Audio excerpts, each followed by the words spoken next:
To begin the background of your cross project for your stained glass window, you are first going to use this pattern right here. This is just for the top of your window. So you are going to hold your paper or place it in front of you, the portrait direction or the tall direction, and you are going to move it so the point of the pattern is touching the top of the paper, and then the sides should just line up. So get that, yep, this edge is flush, that edge is flush, and the point is touching the top. So that's where you need to be. You're gonna start with pencil. I'm just gonna use Sharpie because you're not gonna be able to see my pencil marks very well. So start at the top here. Whenever you're using a pattern and tracing, you walk your fingers right next to your pencil or marker, whatever you're using. Make sure it doesn't slide on you. And then the other side. Again, walk it right next to it so it doesn't slip underneath your pattern. Go slow, you don't have to go too fast. With a Sharpie marker, though, you don't want to go too slow and it soaks through. Make sure you have a line there before you move your pattern. Yep, I can see my line. All right, there's the top of your stained glass window. It will eventually be cut out, but we're not going to worry about that until we are all finished adding the color, which is what we'll do another day.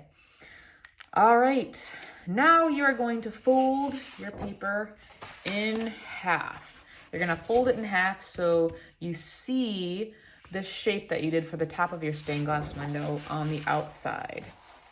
And that point should be in the center or pretty close. So you match up your corners and then sort of spread your fingers across the edge. And yep, it's in the middle there. Okay, you only have to design one half of your window because you want it to be symmetrical. So whatever you put on this side, we will hold it up to a window, and so we can see our marks through it and trace it onto the other side. So it'll be a symmetrical design. Okay, not only do you have this pattern to work with, but you also have this little kind of arch to work with as well, if you would like to use it. This is one that I just started. I decided to use this little arch on each side, well, on one side, but then I traced it for the other side. You have a handout that you can look at for some stained glass window ideas. So yeah, you don't have to use it. If you want to, what I did, you just kind of have to slide it down until it sort of fits in there, and one side might fit. If it doesn't fit very well, flip it over. Because when I cut it out, they both should fit okay. But you can't just put it up here, it's not gonna fit. Just move it down until it does fit. So if you would like to, I'll just show you how I did that. Yeah, you just go right along the edge here. Okay, so you have another little design. Again, you're doing this in pencil first. We're gonna have a variety of lids that you can choose from, because if you noticed on the handout, there are a lot of circles in some of the the stained glass window designs that we are looking at. So I just grabbed a couple here, and maybe this one fits into this little kind of shape right here. So I'm gonna trace around that.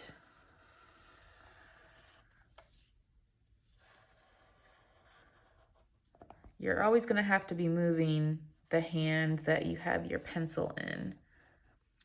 So it's on this side, then you have to go to the other side. Don't try to go all the way around it. You're just not gonna have a very good angle to trace it that way. All right, so there's part of it. You're gonna wanna have a ruler handy too, because again, if you look at the examples, I don't have it with me right now, you'll see lots of different vertical and horizontal lines along with the circles.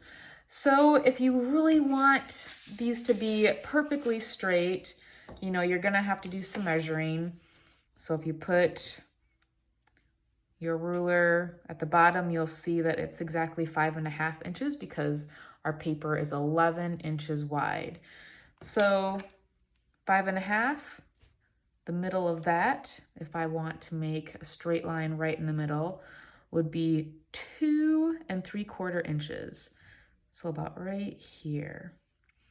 And I can help you if you want to do some measuring like that, where to find the center. And then to make a straight line, you have to make 2 points. So you'd have to move your ruler again and find 2 3/4. I think actually I want to make a straight line across here too. So it looks, just by eyeballing it right now, this looks pretty straight. It doesn't look like it's slanted.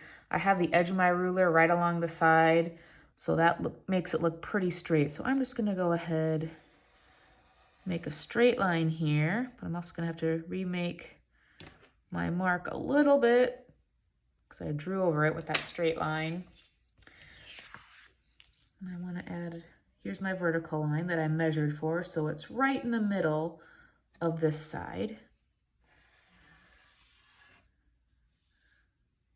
It's harder to trace with a Sharpie marker. You really have to kind of go slow and hold it against so it's uniform. When you trace something, you can see how this has got skinnier here and thicker here. All right. So if I wanted to add, and these don't have to be very detailed, you can make a lot of details if you would like, but maybe I just want to make another line here.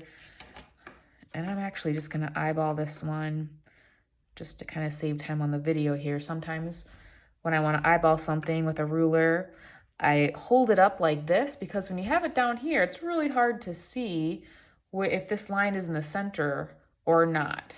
So to kind of help that along, I look at it directly from the top. And then when I think that looks pretty good in the middle, then I just very gently lay it down. I'm gonna adjust it a little bit. I think it moved on me. That's close enough.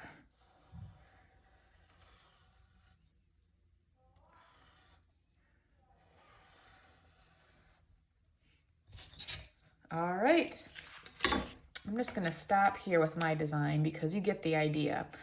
If you wanted to add something in your circle, there's some fun ideas for these for rosettes in the handout, where it almost looks like there's 4 curves to it. That's something you would draw in pencil. You wouldn't need your a circle pattern or lid to trace, or your ruler to draw something like that. Just draw it the best you can in pencil on one side. And then when you have this side completed, your 1/2 completed with all the details, you may wanna, open it up from time to time. And I'll have your crosses handy, because remember, this is just the background of this project. Your crosses are gonna go on top. So if you wanna open it up and you can kind of see where your cross goes, or where you might want to glue it, because you can glue it at the bottom, you can glue it in the middle, wherever you want, but to kind of help your idea along, you might want to unfold it and see where you want to add more details. If it's how you want it, then the next step would be to outline it in Sharpie so it's dark enough for when you hold it up to the window and say this is the window, you hold it up, the light comes through, you can see where your lines are. So with your pencil, you would trace them. You might need to remember if you used a lid, if you did use one, you got to kind of remember which one it was. Grab another one and make sure it's the same size, because you're going to need to take that when you trace, because you want a nice perfect circle. So when you take it to the window, you might want to have your lid handy. Don't be too confusing with all these different lids either. You might want to just stick to one size, but take it to the window so you can hold it right up on that circle and get a nice circle traced as well. So again, your side will look like this when you're done in pencil. Then you take your Sharpie marker, go over all of your lines. So yes, in this case, you would have to get out your ruler again with the Sharpie marker, make them nice and straight. This is the leading of your glass window, your stained glass window. So you do want it, the lines straight, the circle, a perfect circle. It's just hard to do that right away with Sharpie marker. If you feel confident, you're not getting another piece of paper. So if you feel like you want to go right to the Sharpie marker to begin with, you can. If you want to play it safe and draw everything in pencil first, and then take your Sharpie marker and trace over it again with your ruler, put the lid on top where your pencil lines are, trace around it again so it's nice, a nice circle. That's up to you if you want to start with pencil first or Sharpie marker, but it has to be done in Sharpie marker so you can hold it up to the window and trace it to the other side.